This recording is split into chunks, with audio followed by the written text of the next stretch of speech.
The morning sun cast long shadows across the cobblestone square of Charleston, painting the auction block in shades of gold and amber. It was 1857, and the air hung thick with humidity and the weight of unspoken horrors. Merchants, plantation owners, and speculators gathered in their finest attire, fanning themselves against the oppressive heat, their conversations a low murmur of anticipated business.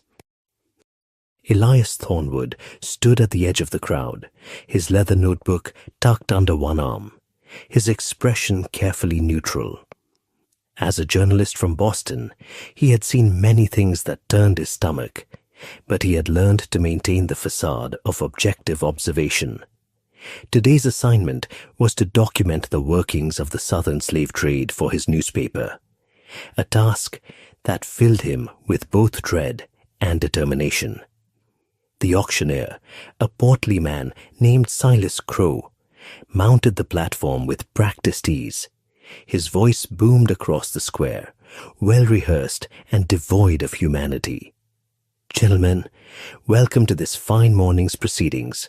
We have prime specimens today, I assure you. Strong backs, skilled hands, and obedient dispositions." The first few auctions proceeded as Elias had witnessed before. Heartbreaking separations of families, the callous assessment of human beings as livestock, the casual cruelty in every transaction. He scribbled notes mechanically, his hand moving across the page, while his mind recoiled. Then something changed.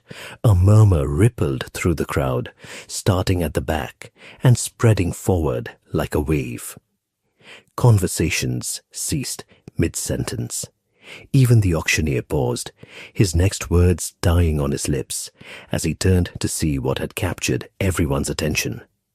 From the holding pen emerged a young man who could only be described as magnificent. His name, Elias would later learn, was Marcus. Though he had been born with the name Adebayo, meaning the crown meets joy, in the Yoruba language of his ancestors, he stood perhaps 6 feet tall, with shoulders broad and straight, despite the chains that bound his wrists. His skin was the deep, rich brown of polished mahogany, and even in the degrading circumstances, he carried himself with an unmistakable dignity. But it was his face that truly arrested attention. High cheekbones, a strong jawline, eyes that seemed to hold the depths of the ocean, dark, fathomless, and fierce. His features were so perfectly proportioned, so striking in their beauty, that even hardened slave traders fell silent at the sight of him. Silas Crow recovered first, his businessman's instinct overriding his momentary shock. "Ah, now here, gentlemen, is something truly exceptional. 22 years of age, strong as an ox, no history of rebellion or running. Look at this specimen. Surely this will be the prize of today's auction." But as Marcus was led onto the block, something strange happened. The crowd, which had been pressing forward with eager interest, began to subtly shift backward. Conversations resumed, but they were different now. Whispered, urgent, tinged with something that sounded almost like fear. Elias frowned, leaning toward a merchant standing beside him. Why the hesitation? He appears to be exactly what these men are looking for. The merchant, a Mr. Pettigrew, glanced at him sidelong. "You're not from around here, are you, boy?"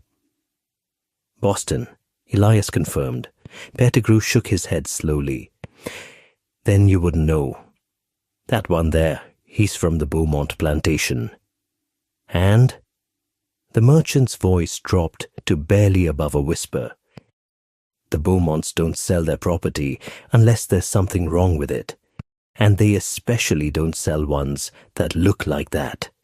There's always a reason." Elias studied Marcus more carefully. The young man stood perfectly still on the auction block, his gaze fixed on some distant point beyond the crowd. There was no defiance in his posture, no obvious sign of illness or injury. If anything, he seemed almost otherworldly in his composure, as if he existed in a different realm entirely from the degradation surrounding him. "What do you mean, a reason?" Elias pressed. But Pettigrew had already moved away, melting into the crowd with the practiced ease of someone who knew when to stop talking. Silas Crow's voice grew more insistent. "Come now, gentlemen. Let's start the bidding at $500. $500 for this magnificent specimen. Look at those muscles. Imagine the work he could do in your fields, the value he'd bring to your household." Silence. The auctioneer's jovial expression began to crack. $400 then. Surely someone will start at $400. Still nothing.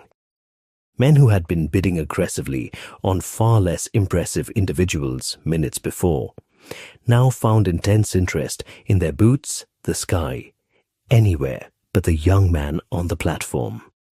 $300. Crow's voice had taken on a desperate edge. "Gentlemen, this is robbery. $300. An elderly woman near the front of the crowd, dressed in widow's black, finally spoke up.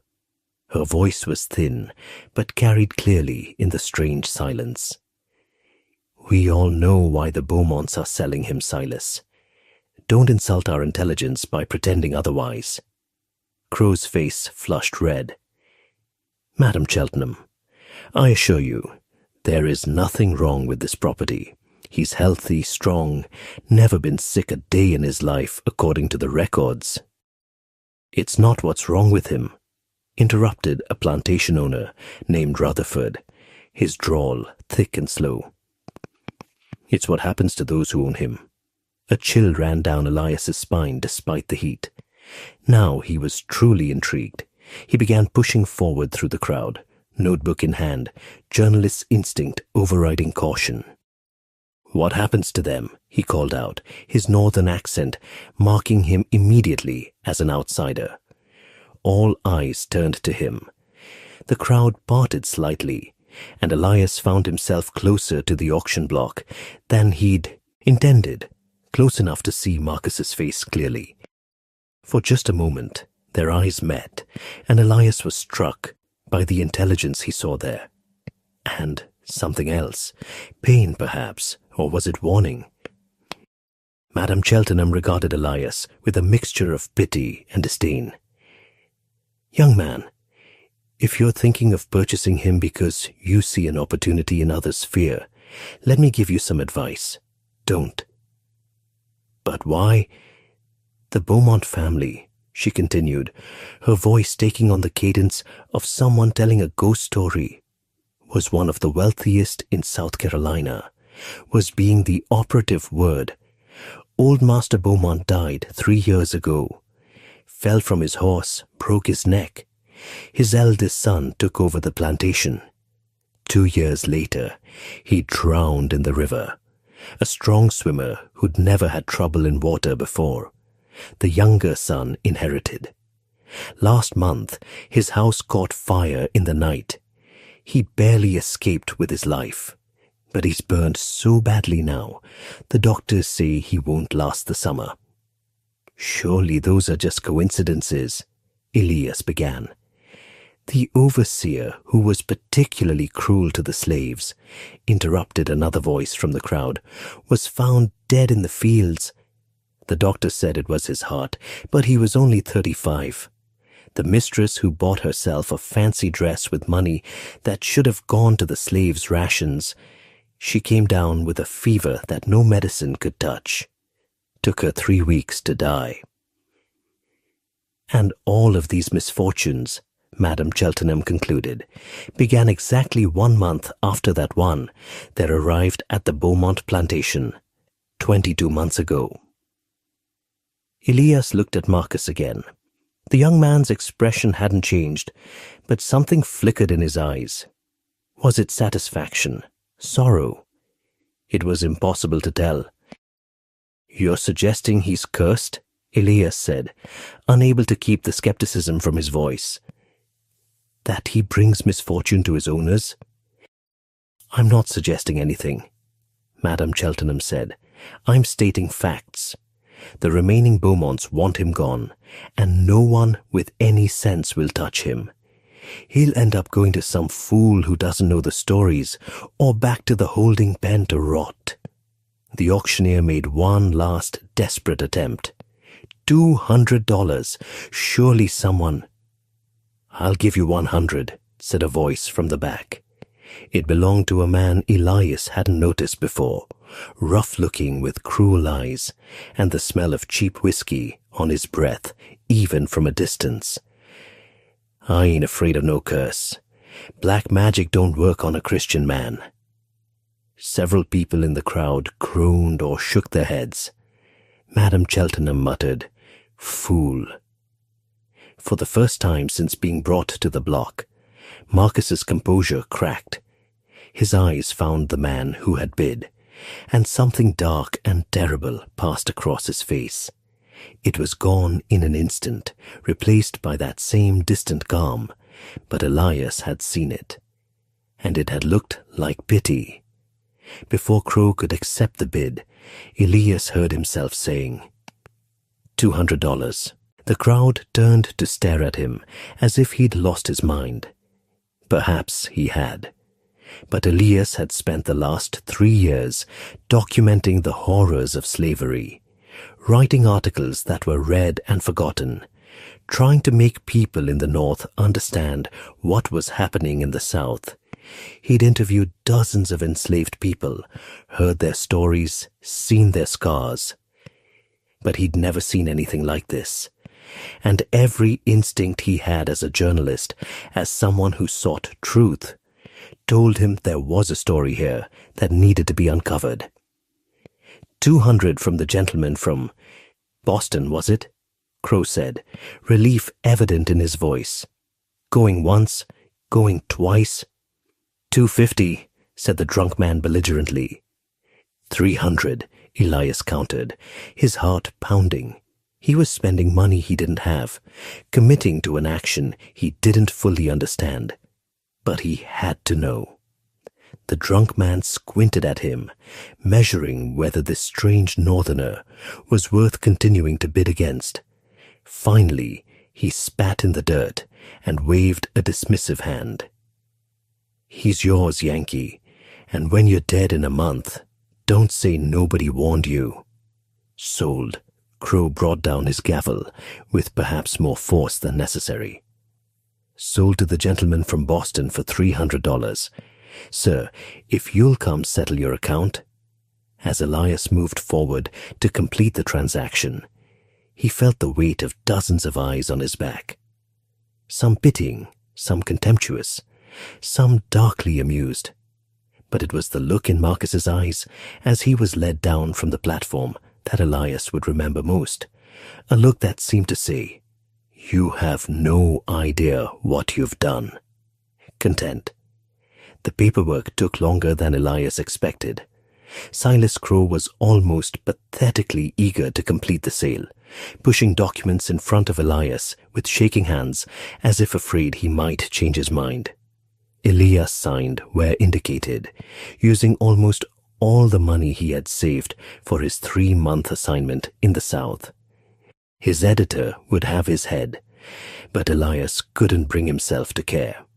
When the transaction was complete, Crow practically thrust the bill of sale into his hands and scurried away, as if distance from Marcus might protect him from whatever curse supposedly surrounded the young man.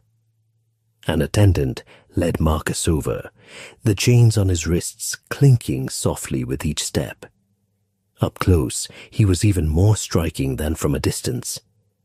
But it wasn't just his physical beauty that arrested attention. It was the intelligence in his eyes, the way he seemed to observe everything while appearing to look at nothing in particular. Marcus stopped a respectful distance from Elias, his posture neither servile nor defiant, simply waiting. Elias cleared his throat, suddenly uncertain. He'd bought a human being. The reality of it crashed over him like a wave. In the abstract, in his articles and reports, it was easy to condemn the institution of slavery. But standing here with a bill of sale in his hand that declared another man as his property, it made him want to vomit. Do you speak English? Elias finally asked.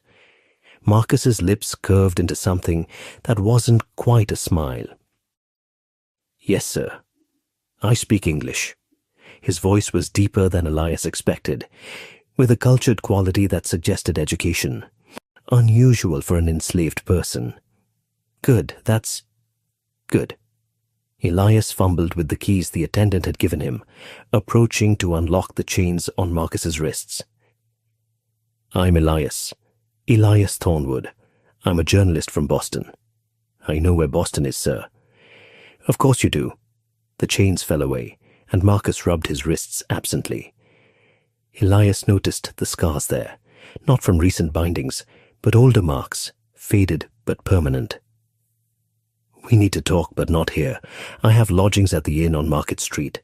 Will you come with me? Do I have a choice, sir? The question wasn't bitter or accusatory, simply factual, and that somehow made it worse. Yes, Elias said firmly, surprising himself. You have a choice. This isn't what you think. I mean, obviously it is. The paperwork is clear, but... He took a deep breath, forcing himself to calm down and think clearly. Please come with me. Let me explain, and then you can decide what you want to do. Marcus studied him for a long moment, those fathomless eyes seeming to peer into Elias's soul. Finally, he nodded. Lead the way, Mr. Thornwood. The walk through Charleston streets was uncomfortable.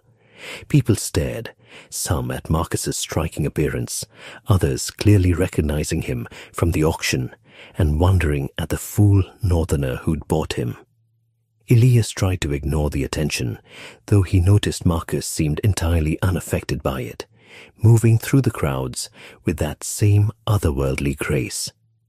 The inn was a modest establishment, clean but not luxurious. The innkeeper, a pinch-faced woman named Mrs. Grayson, blanched when she saw Marcus. Mr. Thornwood, I'm afraid we don't allow colored in the guest rooms. He's with me, Elias said firmly. But, sir, it's against policy. Then I'll find lodging elsewhere. There must be hotels in Charleston that judge their guests by their ability to pay, rather than their skin color. Mrs. Grayson's mouth opened and closed like a fish. Finally, she snapped it shut and waved them toward the stairs with an expression of deep disapproval. Your funeral, she muttered, just loud enough to hear. Elias's room was small but comfortable, with a single window overlooking the street below. As soon as the door closed behind them, the awkwardness of the situation intensified. Elias gestured to the chair while he sat on the edge of the bed, then immediately felt strange about it. Should he have offered the bed? Was sitting while Marcus stood some kind of power play? Mr. Thornwood, Marcus said gently, apparently reading his discomfort. Perhaps you should tell me why you bought me. You're clearly not a slave owner by inclination or experience. Elias let out a breath he hadn't realized he'd been holding. No, I'm not. I'm here writing about the slave trade for my newspaper. I'm an abolitionist. I believe slavery is an abomination, a sin against God and humanity. And yet you just purchased a slave. I know how it looks. Do you? For the first time, there was an edge to Marcus's voice. Do you know how it looks, Mr. Thornwood? Because from where I'm standing, it looks exactly like what it is. You own me. I am your property. Whatever your intentions, whatever your politics, that is the reality. Elias flinched. You're right. You're absolutely right. but I want to change that. As soon as we get to Pennsylvania, it's a free state. I'll manumit you, give you papers declaring you a free man." Marcus's expression didn't change. Pennsylvania is a long way from Charleston. 3 days by train, maybe 4. I have to finish my assignment here first, gather my notes, conduct a few more interviews, a week at most. Then we go north, I file my story, and you're free. I promise. Promises are easy to make, Mr. Thornwood. Call me Elias, please. That wouldn't be appropriate, sir. I'm asking you to. Marcus was silent for a moment. Why did you really buy me, Mr. Thornwood? And don't tell me it was out of the goodness of your heart. I saw your face at the auction. You were curious. You wanted to know about the curse. The word hung in the air between them like smoke. Elias couldn't deny it. Marcus had read him perfectly. Yes, he admitted. I want to know the truth. What really happened at the Beaumont plantation? Are the stories true? Are you... He trailed off, unsure how to phrase the question. Cursed? Marcus finished. Is that what you want to know? Whether I possess some dark power that brings death and misfortune to those who own me? I want to know your story, the truth, whatever it is. Marcus moved to the window, looking out at the street below. In profile, with the afternoon light playing across his features, he looked like something from a classical painting, noble, tragic, beautiful, in a way that transcended mere physical appearance.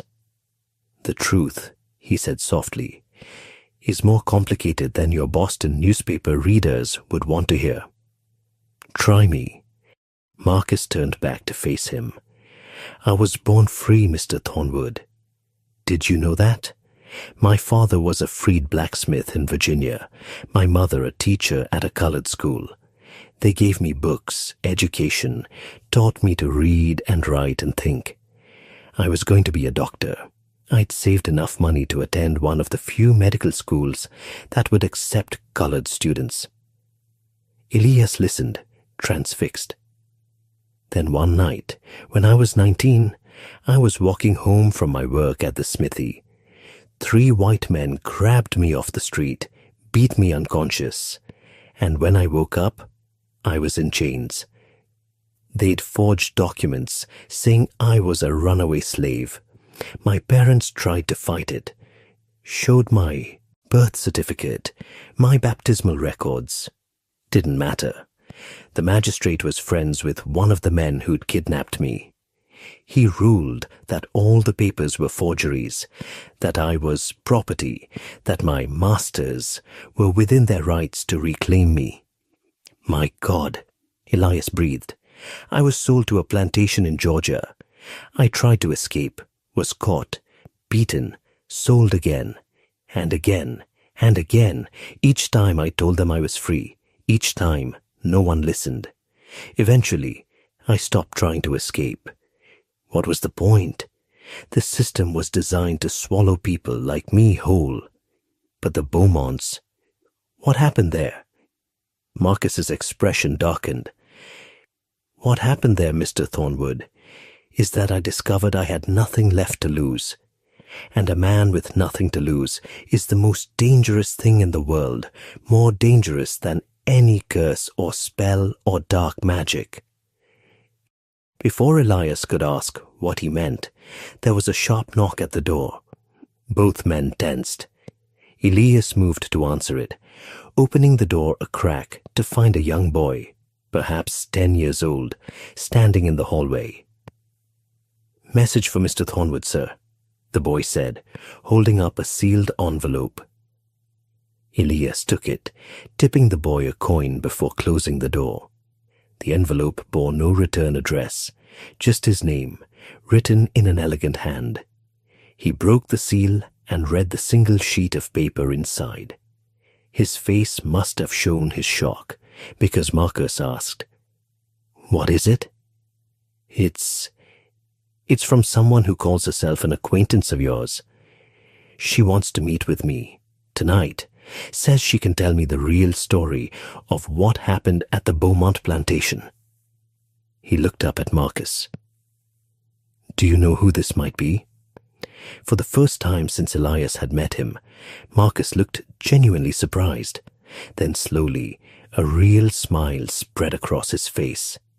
Not the careful, controlled expression he'd worn before, but something genuine and startlingly warm. Delilah, he said softly. It has to be Delilah. Who's Delilah? The answer to all your questions, Mr. Thornwood. If she's willing to talk to you, then you're about to learn that the truth is indeed far more complicated than anyone at that auction could have imagined. The address in the letter led Elias to a small house on the outskirts of Charleston, in a section of the city where free colored people lived in an uneasy truce with their white neighbors. The sun had set, and the street was lit only by occasional lanterns hanging from doorways, casting pools of wavering light in the darkness. Elias had left Marcus at the inn, partly because he sensed this was a conversation he needed to have alone, partly because the letter had specified he should come unaccompanied. As he approached the house, the door opened before he could knock, and a woman stepped into the doorway, illuminated from behind by candlelight. She was perhaps 30 years old, with features that spoke of mixed heritage, African, European, and perhaps Native American. Her hair was bound up in an elaborate wrap of deep blue cloth, and she wore a simple but well-made dress. But it was her eyes that captured attention, dark, intelligent, and holding secrets. Mr. Thornwood, she said, her voice rich and melodious. I'm Delilah. Thank you for coming. You knew I would? A slight smile. Marcus has told me about northern newspaper men. Curiosity is your blessing and your curse. She stepped aside. Please come in. The interior of the house was small, but immaculately kept. Herbs hung drying from the ceiling beams, and shelves lined the walls, filled with jars and bottles of various sizes. A small fire burned in the hearth, and the air smelled of sage and something else Elias couldn't quite identify. You're a healer, Elias said, noting the medicinal supplies. Among other things. Sit, please. She gestured to a chair by the fire and took the one opposite. I imagine you have many questions. I don't even know where to start. How do you know Marcus? Why did you contact me? What really happened at the Beaumont plantation? Delilah poured tea from a pot that had been warming by the fire, handing a cup to Elias before taking her own. I'll tell you a story, Mr. Thornwood, but you must promise me something first. When you write about this, and I know you will write about it, you must be careful. There are people who cannot afford to have their names in newspapers, who would be in danger if certain truths were revealed. I promise to protect your identity and anyone else who needs protecting. She studied him for a long moment, then nodded. Very well. The story begins not at the Beaumont plantation, but in a small settlement 20 miles north of Charleston. There was a community there, free colored people, escaped slaves, even some white abolitionists. We lived quietly, helped runaways on the Underground Railroad, tried to build lives for ourselves despite the laws designed to prevent it. Elias leaned forward, listening intently. Marcus arrived there about 2.5 years ago. He'd just escaped from a plantation in Georgia, was half-starved, and covered in scars from the beatings he'd endured. We took him in, nursed him back to health. He stayed with us for 2 months, and in that time he told us his story, about being kidnapped, about his years in bondage, about the person he'd been before, and the person slavery had made him. What changed him? Delilah's expression grew somber. At the plantation in Georgia, there was another young man. His name was Jacob. He and Marcus became friends. Brothers, really, in all the ways that mattered. Jacob was planning to escape, had been saving money for years, had a route planned. He asked Marcus to come with him. She paused, sipping her tea. The night before they were to leave, Jacob was discovered. The overseer had been suspicious, had been watching him. They made an example of him, made all the slaves watch while they... She closed her eyes. Jacob was 20 years old. He died slowly, and Marcus had to stand there and watch, forbidden to move or speak or help. Elias felt sick. God have mercy. After that, something in Marcus broke. Or maybe it was finally forged into something unbreakable. I'm not sure which. When he came to our settlement, he was consumed with rage. Not the hot, destructive kind, but something cold and calculating. He wanted revenge, Mr. Thornwood, not just on the people who'd killed Jacob, but on the entire system that made such horrors possible. But he was recaptured. Betrayed, Delilah corrected. There was a man in our settlement, I won't give you his name, who turned informant to save his own skin. He told the slave catchers where we were, who we were sheltering. They came at night. Most of us escaped, scattered. Marcus deliberately stayed behind, turned himself in. He said it was to buy the others time, but I think he had already decided what he was going to do. The Beaumonts bought him at auction. Old Master Beaumont himself paid top dollar, thought he was getting a bargain, a strong, educated slave with no history of running. He had no idea what he was really buying. Delilah set down her teacup and fixed Elias with an intense gaze. What I'm about to tell you will sound like superstition to your rational northern mind, but I ask you to listen with an open heart. I'm listening. In my family, Mr. Thornwood, we have carried certain knowledge for generations. Knowledge that came from Africa with our ancestors, mixed with the wisdom of the indigenous peoples of this land, transformed by the crucible of slavery into something new. Most people call it hoodoo, conjure work, root work. The church calls it witchcraft. I simply call it the old ways. Elias kept his expression neutral, though he felt a chill run down his spine. You're saying Marcus used magic? That the curse is real? I'm saying Marcus came to me before he turned himself in. He asked me to teach him what I knew, and I did. She stood, moving to one of the shelves and taking down a small wooden box. Opening it, she removed what looked like a small cloth pouch tied with red thread. Do you know what this is? No?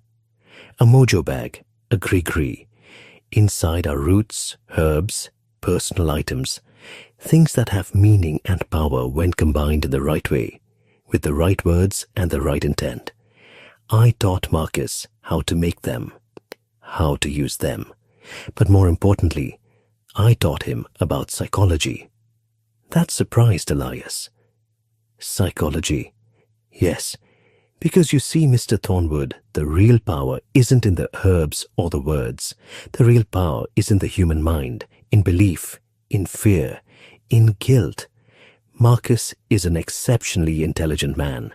He understood that in a system built on dehumanization and terror, those same tools could be turned against the oppressors. Delilah returned to her chair. At the Beaumont plantation, Marcus became the perfect slave. Obedient, hard-working, respectful, but he also became something else, a keen observer of human nature. He learned the secrets of the Beaumont family, the darknesses they kept hidden, the guilty consciences that kept them awake at night. I don't understand. How does that explain the deaths? Old Master Beaumont was a drunk, Mr. Thornwood. Everyone knew it, though they pretended not to. He rode his horse while intoxicated almost every day. One night, Marcus simply left certain herbs in the stable, herbs that would make a normally docile horse skittish. When the old man came stumbling in, reeking of whiskey, the horse spooked. That's all it took. Natural causes, the doctor said. An unfortunate accident. Elias felt his understanding of the situation shifting. And the eldest son liked to swim in the river, always late at night after drinking. Marcus knew the currents, knew where the dangerous spots were. It only took a few carefully placed words, mentions of good fishing in a particular area, observations about how calm the water looked there. The son went swimming one night. The current got him. Another accident. The fire? The younger son was careless with candles, often fell asleep reading in bed.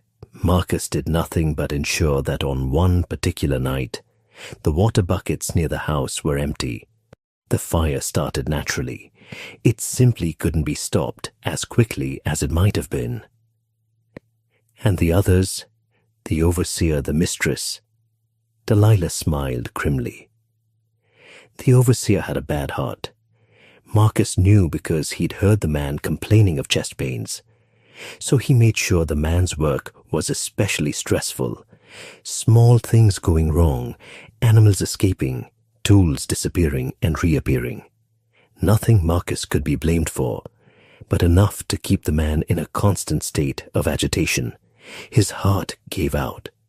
The mistress, she was already frail, already prone to illness. Marcus simply ensured that the kitchen where her food was prepared was less clean than it should have been.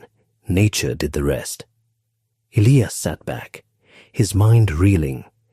So it wasn't magic, it was manipulation, psychology, using people's weaknesses against them. That's your rational explanation, yes. But I ask you this. Is what Marcus did any less powerful for not involving supernatural forces?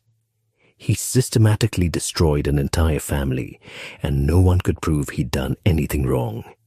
That takes intelligence, planning, and a will of iron. Whether you call it a curse or call it human ingenuity, matters less than the result. But why tell me this? If Marcus went to such lengths to appear innocent, because the story needs to be told, Mr. Thornwood, not the superstitious version, not the fearful whispers, but the truth. Do you know why no one bid on Marcus at that auction? Because in their hearts, they all knew. They knew what those slaves they owned were capable of. The intelligence, the strength, the humanity they desperately tried to deny. Marcus terrified them, not because of some supernatural curse, but because he reminded them that the people they'd enslaved were human beings. Thinking, feeling, planning human beings, who might decide that those who'd enslaved them needed to pay for their crimes. Delilah leaned forward, her eyes intense. Your newspaper readers in Boston, they think they understand slavery because they read your articles about whippings and chains and separated families. But they don't understand the psychological warfare, the daily resistance, the thousand small ways that enslaved people fight back. They don't understand that for every Marcus who turns his intelligence to revenge, there are thousands more who simply want their freedom and dignity restored. You want me to write this exactly as you've told it. I want you to write the truth, that Marcus was a free man, kidnapped and enslaved, that he was stripped of everything but his mind, and he used that mind to survive and to strike back at his oppressors, that the system of slavery is not only morally wrong, but ultimately unsustainable, because you cannot forever hold in bondage people who are intelligent enough to understand their condition and strong enough to resist it. Elias thought about his editor, about the readers of his Boston newspaper, about the impact such a story might have. There's a problem. If I write this, I'm essentially admitting that Marcus committed murder. Murder? Delilah's voice was sharp. When a slave kills a master, you call it murder. When a master kills a slave, you call it discipline. Marcus did not murder anyone, Mr. Thornwood. He created circumstances. He used the oppressor's own weaknesses, their own behaviors, their own guilt against them. Each person who died at the Beaumont plantation died from their own choices. The drinking, the swimming while intoxicated, the carelessness with fire, the stress-filled lifestyle, the poor hygiene. Marcus simply encouraged those choices. That's a fine distinction. It's the only distinction that matters. Because if you can prove Marcus guilty of murder, then every slave who's ever put ground glass in a master's food, every cook who's let something spoil before serving it, every field hand who's worked slowly and caused accidents is guilty of murder. And I don't think your northern readers are ready to condemn those actions when they claim to oppose slavery itself. Elias fell silent, understanding the implications of what she was saying. If he wrote this story as Delilah had told it, he would be doing more than exposing one man's acts of revenge. He would be challenging his readers to confront the inherent violence of slavery itself. Not just the physical violence, but the psychological warfare, the constant state of conflict between enslaver and enslaved. "There's something else you should know," Delilah said, her voice softer now. "Marcus could have left.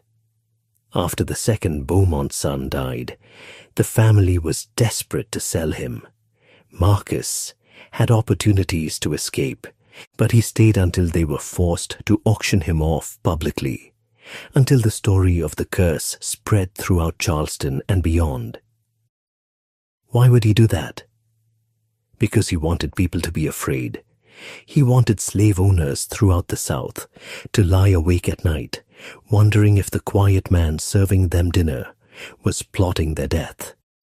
He wanted them to understand that their safety, their lives, everything they had, was dependent on the goodwill of people they'd enslaved. He wanted to weaponize their fear, and he succeeded.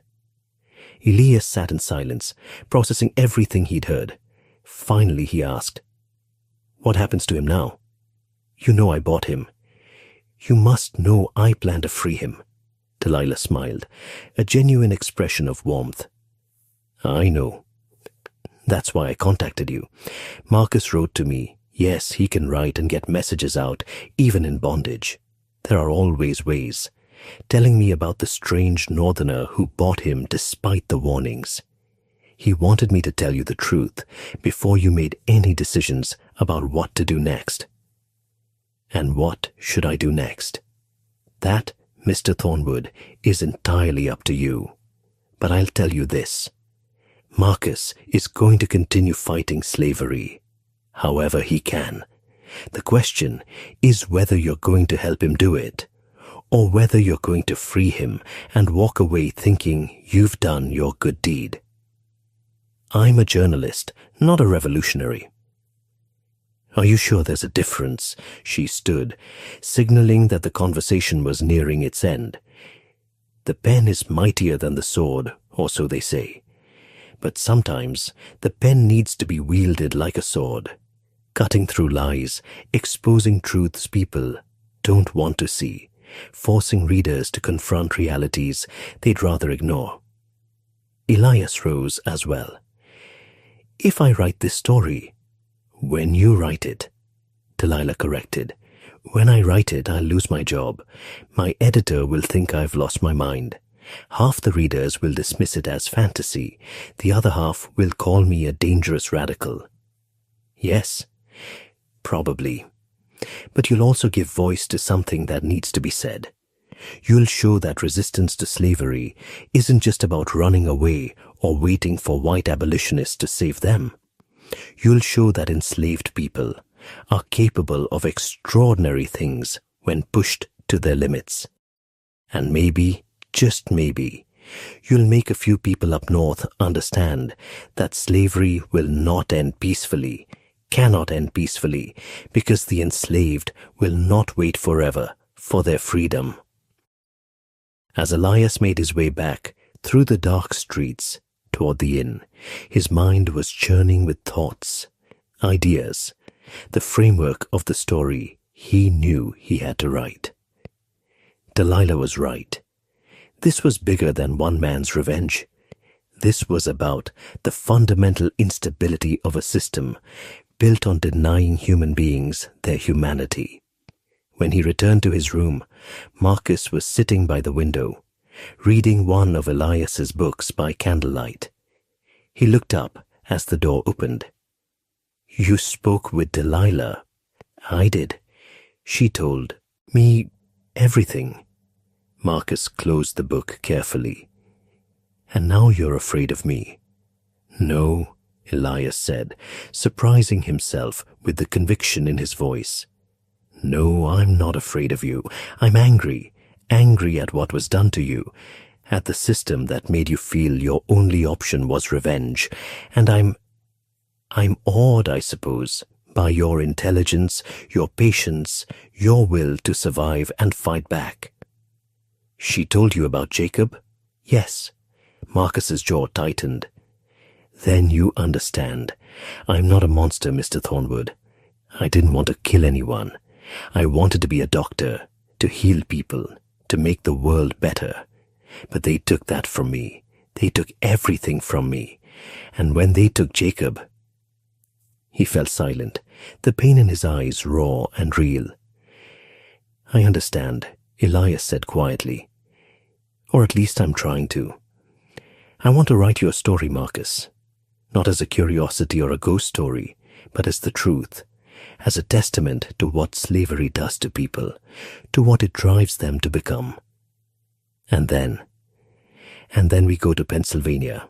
I file the story, probably get fired, and you get your freedom papers. After that," Elias shrugged. "After that, you decide who you want to be. You can try to reclaim the life that was stolen from you, or you can continue fighting in whatever way you choose. But you'll do it as a free man." Marcus studied him for a long moment. "Why are you doing this?" "Really?" Elias considered the question. Why was he doing this?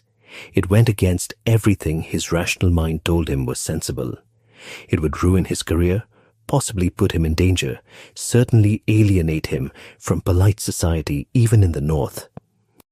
"Because I've spent 3 years writing about slavery from the outside, looking in," he finally said. "I've interviewed escaped slaves, documented the brutalities, presented the facts and figures. But I've never really understood the psychological dimension, the constant warfare, the ways people resist, the toll it takes on everyone involved. Your story makes it personal, makes it real in a way statistics never could. And maybe that's what people need to understand. Not just that slavery is wrong in the abstract, but what it actually does to human souls." Pretty words, Mr. Thornwood. But when your editor rejects the story, when your readers call you a liar or a madman, will you still think it was worth it? "I don't know," Elias admitted. "Ask me again when we're safe in Pennsylvania." A ghost of a smile crossed Marcus's face. "Fair enough." They spent the next week in Charleston, but everything had changed. Elias conducted his remaining interviews with new eyes, asking different questions, listening for the subtext beneath the words. He spoke with enslaved people who worked in houses, in fields, in shops. He asked them not about their masters or their conditions, but about resistance, the small ways they fought back, the psychological games they played, the 1,000 tiny rebellions that kept their spirits alive. And he wrote. Not the dry, factual reports he'd been filing, but something different, a narrative that wove together Marcus's story with broader observations about the nature of slavery, the intelligence and resilience of enslaved people, the fundamental unsustainability of the system. Marcus, meanwhile, drew attention wherever they went. People recognized him from the auction, whispered about the curse, gave him wide berth. But Elias noticed something else. The way other enslaved people looked at Marcus when their masters weren't watching. There was recognition there, and something like hope. Or was it defiance? On their last night in Charleston, Delilah visited them at the inn.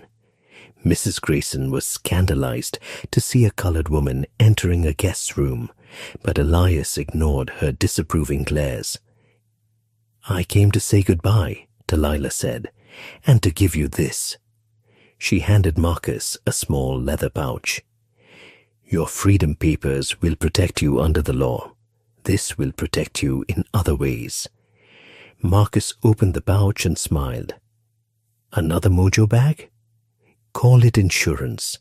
The road to Pennsylvania is long, and there are those who would see a well-dressed colored man and ask uncomfortable questions about his status." "I'll keep it close." Delilah turned to Elias. "And you, Mr. Thornwood, will you write the truth?" "I will, though I'm not sure anyone will believe it." They don't have to believe every detail. They just need to understand the principle that enslaved people are not passive victims waiting for rescue, but active agents in their own liberation, that they have been fighting all along and will continue fighting until they are free. After she left, Elias and Marcus finished packing their few belongings. Tomorrow, they would board the train north, beginning the journey that would take them out of the slave states and into free territory. "Are you afraid?" Elias asked. Marcus considered the question. "I've been afraid every day for the last 3 years. Fear becomes a constant companion after a while, almost comfortable in its familiarity. But tomorrow, for the first time since I was 19 years old, I'll be moving toward freedom rather than away from it. So no, right now, I'm not afraid. Right now, I'm hopeful. And hope is far more dangerous than fear." The train north was crowded and uncomfortable. Elias had purchased 2 tickets, insisting that Marcus sit beside him in the regular passenger car, rather than in the segregated section. This drew stares and muttered comments, particularly as they passed through Virginia and Maryland, but Elias held firm. Marcus, for his part, seemed amused by the controversy, that same distant, observant expression on his face. They spoke little during the journey, both lost in their own thoughts. Elias was revising his article in his mind, trying to find the right balance between truth and prudence. He knew he couldn't publish everything Delilah had told him. Doing so would put Marcus in danger of being accused of murder, would expose Delilah and others who had helped him. But he could tell enough of the truth to make his point. As the train rattled across the Pennsylvania border, Elias felt Marcus tense beside him. They were in free territory now. Technically, Marcus was safe from being returned to slavery, but technically and actually were 2 very different things, as both men well knew. The Fugitive Slave Act meant that slave catchers could pursue their quarry even into free states, and there were always those willing to look the other way for the right price.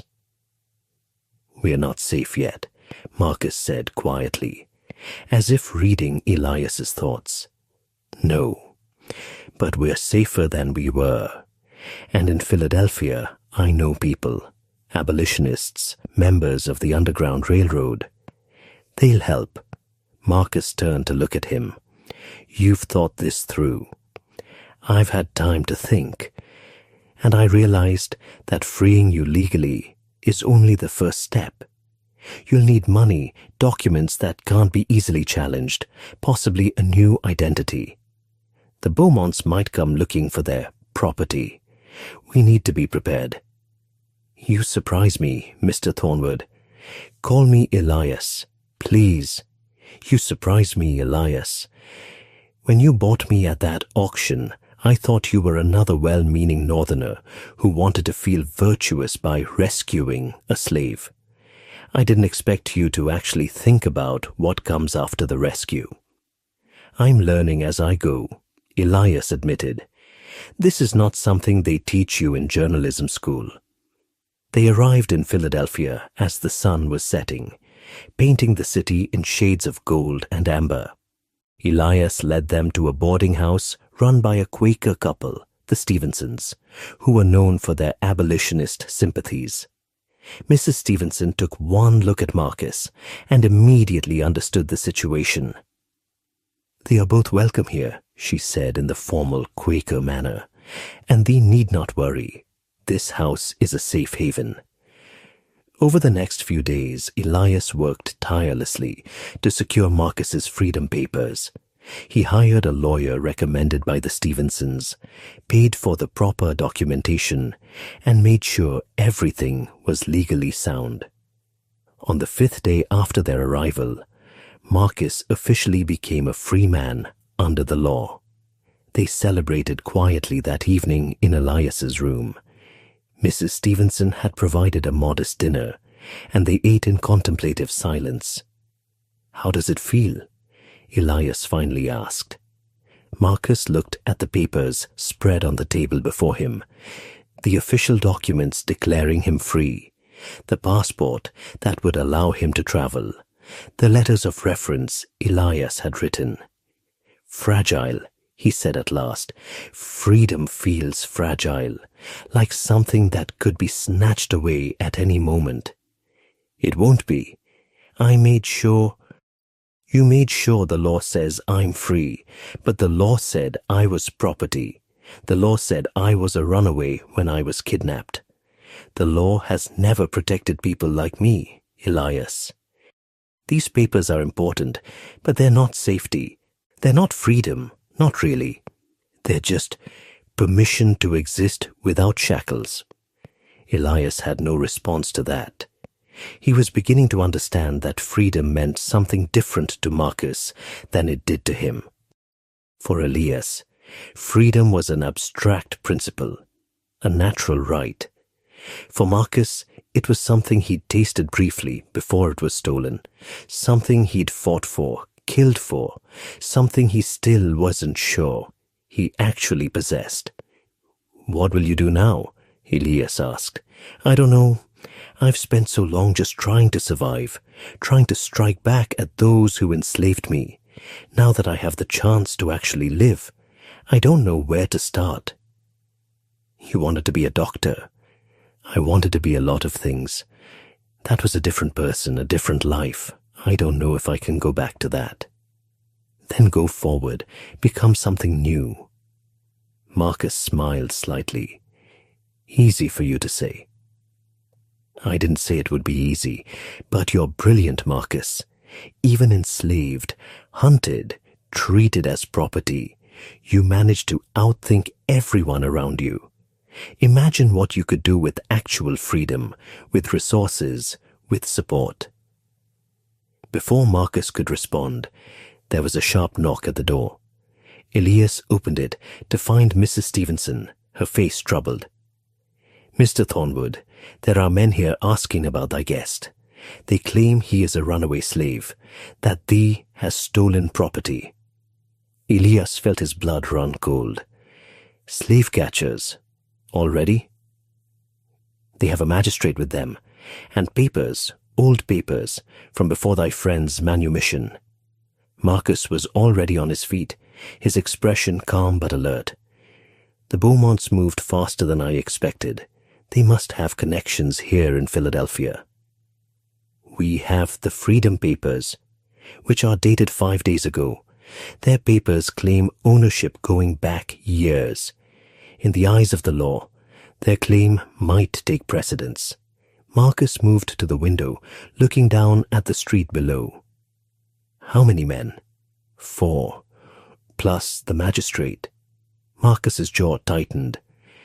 Slave catchers don't bring a magistrate unless they're confident they can make the seizure legal. Someone with influence must have helped them. Elias's mind raced. We can fight this, get a lawyer, challenge their papers. That takes time, and in the meantime, they'll take me into custody. Even if we win eventually, I could spend months in jail waiting for the case to be heard. No, Elias, I'm not going back in chains, not for 1 day, not for 1 hour. Then what? But Marcus was already moving, gathering his few possessions, checking the window for an escape route. Elias realized with a start that Marcus had been prepared for this, had probably been prepared for it since the moment they left Charleston. There's a back stairway, Mrs. Stevenson said quietly. It leads to the alley. If thee goes now quickly, thee might slip away before they come up. Marcus paused, looking at Elias. Come with me. What? Come with me. They'll question you, but without me here, they have no case. You'll be fine. But I need your help. I need to get out of Philadelphia, out of Pennsylvania if necessary, and I need someone who can vouch for me if I'm stopped. Elias made his decision in an instant. Let me get my papers, my money. Quickly.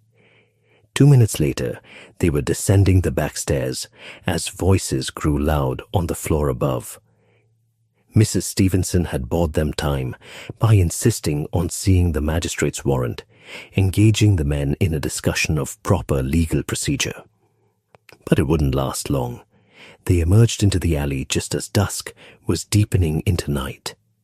Marcus led the way, moving with the confidence of someone who had fled before, who knew how to use shadows and backways to avoid detection. Elias followed, his heart pounding, the reality of what he was doing crashing over him. He was helping a fugitive escape custody. Even if Marcus's freedom papers were legitimate, even if the slave catcher's claim was spurious, Elias was now complicit in evading the law. They made their way through the city, avoiding the main streets, until they reached the docks. Marcus stopped in the shadow of a warehouse, breathing hard. We need to get you out of Philadelphia, Elias said. New York, maybe, or further north, to Canada. No, I'm done running, Elias. But they'll keep coming. Yes, they will. Which is why running accomplishes nothing. Marcus turned to face him fully. You wanted to write about the reality of slavery. Well, this is the reality. Even in free states, even with legal papers, we're not safe. The system is designed to hunt us down, to drag us back, to never let us go. And no article, no matter how well written, will change that. Then what will? Revolution, war, the complete destruction of the system and everything that supports it. Marcus's eyes blazed with an intensity that was almost frightening. Slavery will not end through words, Elias. It will end through blood, and soon. Elias wanted to argue, to insist that there had to be another way, that violence would only beget more violence. But standing there in the darkness, hunted even in a free state, he found he couldn't make the argument convincingly. What will you do? He asked instead. What I've always done. Fight, but differently now. I have friends, Elias. People like Delilah, part of networks you can't imagine. People who are done waiting for white abolitionists to free them, done hoping the system will change from within. We're going to tear it down from without. I can't. I'm not asking you to join us. I'm asking you to write. Tell the truth about what you've seen, what you've learned. Make people understand that we will be free, one way or another. That the choice isn't between slavery and abolition. The choice is between peaceful abolition and violent rebellion, and the window for the peaceful option is closing. Before Elias could respond, voices echoed from a nearby street. The slave catchers had tracked them this far. "Go," Marcus said urgently, "back to the boarding house. Tell them I overpowered you, forced you to help me escape. Protect yourself." "No, I'm not leaving you." "Elias," I said, "no. We'll figure this out together." Marcus looked at him for a long moment, then nodded. "Then we run. Together." They fled through the docks, the shouts of their pursuers growing closer. Elias's lungs burned, his legs ached, but he kept pace with Marcus, driven by adrenaline and the fierce determination not to abandon this man he'd come to consider a friend. They reached the waterfront just as the slave catchers rounded the corner behind them. Ahead was a ship, a merchant vessel by the look of it, preparing to cast off. Without discussion, both men sprinted toward it. "Stop!" shouted the magistrate, "in the name of the law." Marcus reached the gangplank first, Elias a step behind. A sailor tried to block their way, but Marcus simply pushed past him, pulling Elias along. They stumbled onto the deck as the ship's captain emerged from below, face red with anger. "What in blazes? Cast off!" Marcus shouted. "Cast off now, and there's $100 in it for you." The captain looked from Marcus to Elias to the men running toward the dock. His expression shifted from anger to calculation. 200. "Done," Elias gasped, pulling out his wallet. "Cast off!"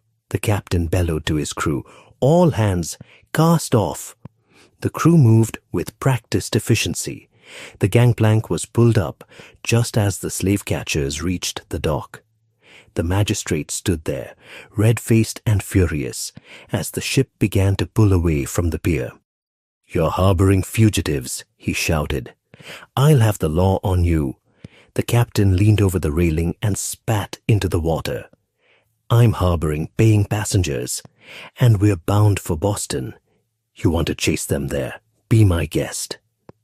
As Philadelphia receded into the distance, Elias and Marcus stood at the railing, watching the lights of the city fade. The evening air was cool off the water, carrying the smell of salt and fish and tar. "Boston," Elias said, "my home. You'll be safe there, at least safer than Philadelphia. I have friends, family, resources. Until the next time the slave catchers come. Then we'll run again, or we'll fight, but we'll do it together." Marcus turned to look at him, and for the first time since Elias had met him, there was something like genuine warmth in his expression. "You're a strange man, Elias Thornwood. A month ago, you were just a journalist. Now you're a fugitive, an accomplice, probably a wanted man. A month ago, you were the most handsome slave at a Charleston auction. Now you're a free man, or at least you're trying to be. We're both becoming something new. What will you write about all of this?" Elias thought about his article, the one he'd been composing in his mind for days. He'd planned to make it a careful, measured piece about the psychology of resistance, the intelligence of enslaved people, the inherent instability of the system. But that seemed inadequate now, incomplete. "The truth," he said finally, "all of it. Your story, our flight, the fact that even in free states, the law protects slave owners more than it protects the enslaved. The reality that slavery cannot be reformed or gradually abolished. It must be destroyed, completely and utterly. And yes, the likelihood that this will not happen peacefully. Your editor will never publish it. Maybe not. But I'll find someone who will. And if no one will, I'll print it myself, hand it out on street corners, send copies to every abolitionist organization in the North. People need to know, Marcus. They need to understand what's coming. What is coming? Elias looked out at the dark water, the endless expanse of ocean stretching to the horizon. War. You said it yourself. And when it comes, people will need to understand why. They'll need to know that it wasn't the work of radicals or agitators, but the inevitable result of a system so evil that it could not be allowed to stand. Your story, our story, can help them understand that. They stood in silence for a while, two men on a ship bound for Boston, leaving behind one danger, but sailing toward an uncertain future. Behind them lay the slave states, the auction blocks, the plantations, the endless cruelty of an inhumane system. Ahead lay, what? Freedom? War? Both? Thank you, Marcus said quietly, for buying me, for believing me, for running with me. Thank you for trusting me, for sharing your story, for showing me what resistance really looks like. The ships sailed on through the night, carrying them toward Boston, toward whatever future awaited them. And in Elias's bag, carefully protected from the salt spray, was his notebook, filled with the story of the most handsome slave at the auction, the one no one dared bid on, and the truths that story revealed about slavery, freedom, and the coming storm that would tear a nation apart. They arrived in Boston 3 days later, exhausted but unharmed. The city was a revelation to Marcus, a place where colored people walked freely, where there were black-owned businesses, schools for colored children, and a community of free people who had never known slavery, or who had escaped it years before. Elias took Marcus to his family home, a modest brownstone in Beacon Hill. His mother, a stern woman named Adelaide, took one look at Marcus and understood immediately what her son had done. To Elias's surprise, she smiled. "About time you did something more than just write about it," she said, embracing first Elias, then Marcus. "Welcome to our home. You'll stay here until we can figure out more permanent arrangements." Over the following weeks, Elias learned that his mother had been secretly funneling money to abolitionist causes for years.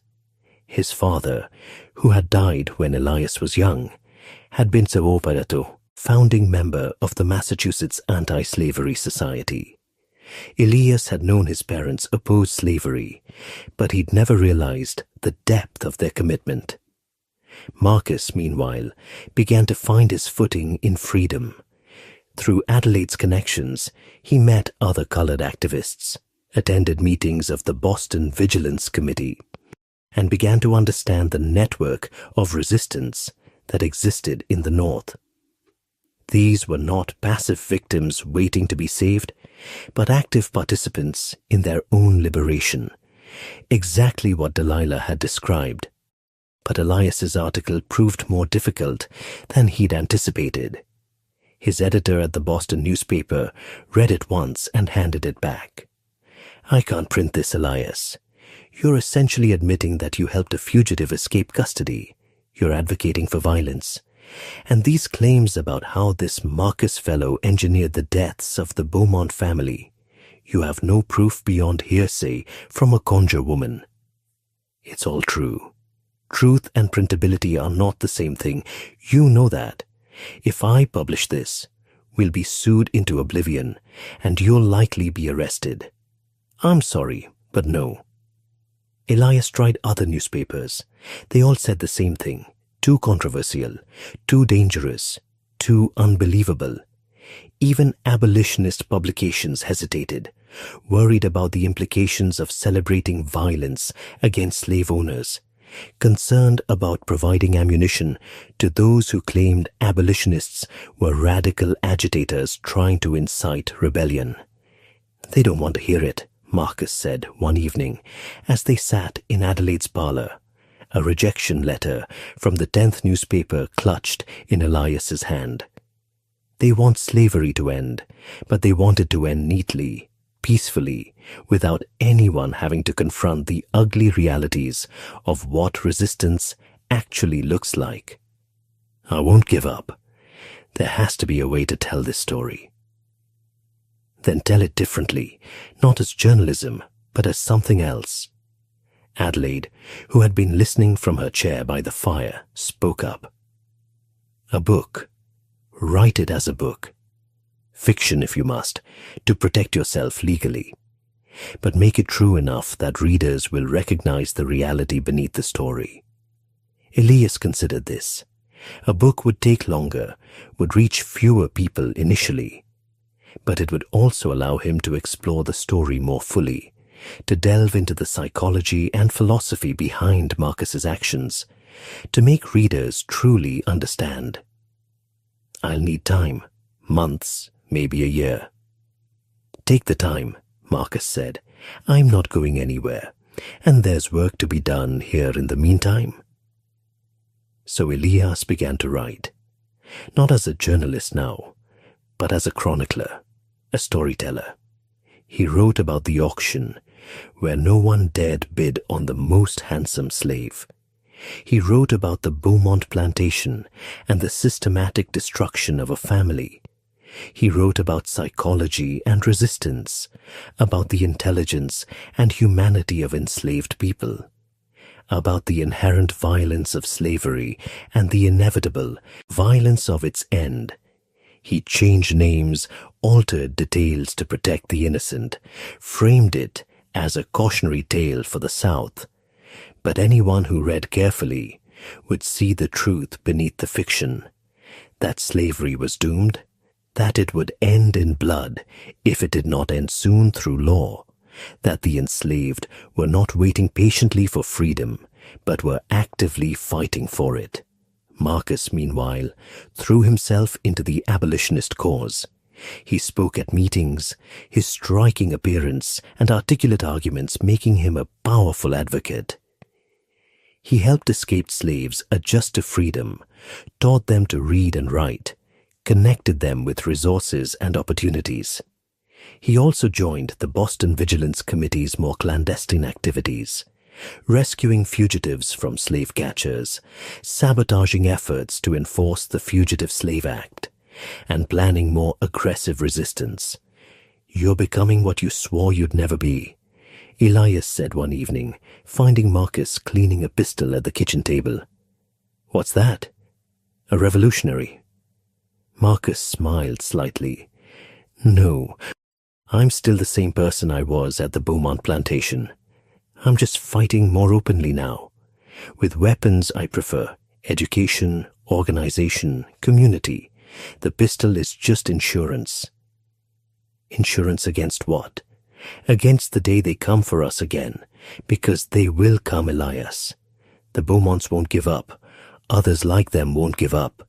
The system won't just collapse because we wish it to. It will fight to survive, and we need to be ready to fight back. He was right, of course. 6 months after their arrival in Boston, slave catchers did come, armed with federal warrants and the full backing of the Fugitive Slave Act. But they found not a frightened fugitive, but an organized community ready to defend its own. The Boston Vigilance Committee rallied hundreds of people to Marcus's defense. Legal challenges were filed, crowds surrounded the courthouse, and prominent citizens, including Adelaide Thornwood, stood as character witnesses. The case dragged on for months, becoming a cause célèbre in abolitionist circles. In the end, the magistrate ruled that Marcus's freedom papers were valid, that the claims against him were fraudulent, and that he was to be released immediately. It was a rare victory, and one that cost the Beaumonts and the slave catchers dearly in legal fees and public humiliation. Elias finished his book a few months later. No mainstream publisher would touch it, So Adelaide used her money to have it printed privately. They distributed copies to abolitionist organizations, sold them at meetings and rallies, sent them to newspapers and politicians. The book didn't become a bestseller. It didn't change the world overnight. But it found its audience, people who were ready to hear a more radical message, who understood that slavery would not end through moral persuasion alone, who were preparing for the conflict they knew was coming. 3 years after that auction in Charleston, Elias stood on a platform in Boston, addressing a packed hall. Beside him sat Marcus, Frederick Douglass, William Lloyd Garrison, and other leading abolitionists. The topic was The Coming Crisis, and Elias was reading from his book, the section about the auction where no one dared bid on the most handsome slave.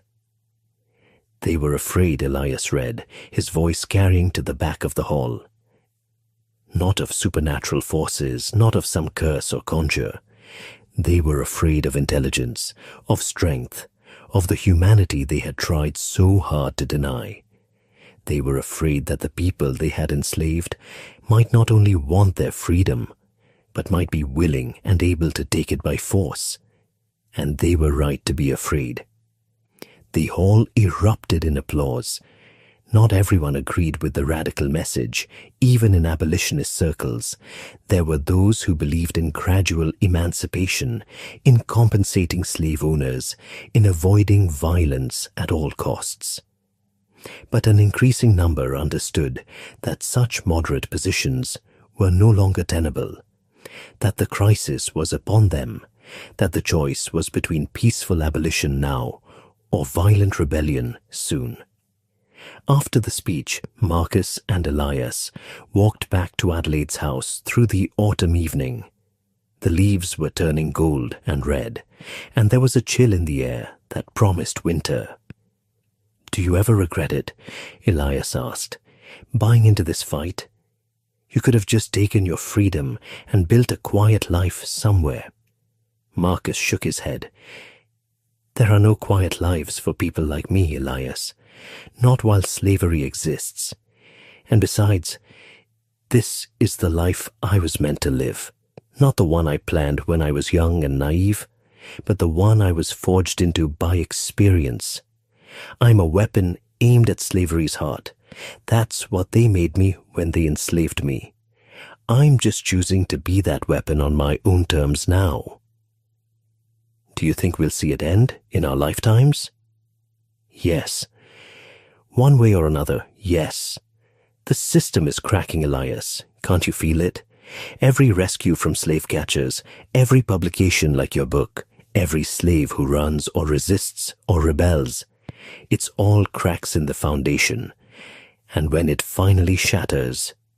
He paused, looking up at the darkening sky. "When it finally shatters, the whole rotten edifice will come down, and from its ruins, maybe we can build something better." They walked on in companionable silence. Behind them lay the hall, still buzzing with conversation and debate. Ahead lay Adelaide's house, warm and welcoming. And beyond that, the future, uncertain, turbulent, but filled with the possibility of freedom. 4 years later, the first shots were fired at Fort Sumter, and the Civil War began. Marcus joined a colored regiment as soon as they were formed, fighting with distinction throughout the conflict. Elias served as a war correspondent, documenting the struggles and sacrifices of the black soldiers who fought not just for the Union, but for their own freedom, and that of their people still in bondage. When the war ended and slavery was abolished, both men were changed by what they'd witnessed. Marcus went on to become a doctor after all, studying at a colored medical college, fulfilling the dream that had been stolen from him so many years before. He dedicated his practice to serving freed slaves, helping them navigate freedom's challenges. healing not just bodies, but the psychological wounds slavery had inflicted. Elias became a historian, documenting the contributions of black soldiers to the Union victory, interviewing former slaves about their experiences, ensuring that the full truth of slavery and its end would be preserved for future generations. He married, had children, but always maintained his friendship with Marcus, always remembered that strange day in Charleston when he'd bought a man at auction and begun a journey that would change both their lives. And sometimes, late at night, they would sit together and remember the auction block where no one dared bid, the narrow escapes, the long journey to freedom. They would remember not with bitterness, but with something like satisfaction, knowing that they had played their small part in bringing down an evil system. "Do you think they still tell the story?" Elias asked once, years after the war. "About the curse, about the handsome slave no one dared bid on?" Marcus smiled, that same enigmatic expression he'd worn on the auction block so long ago.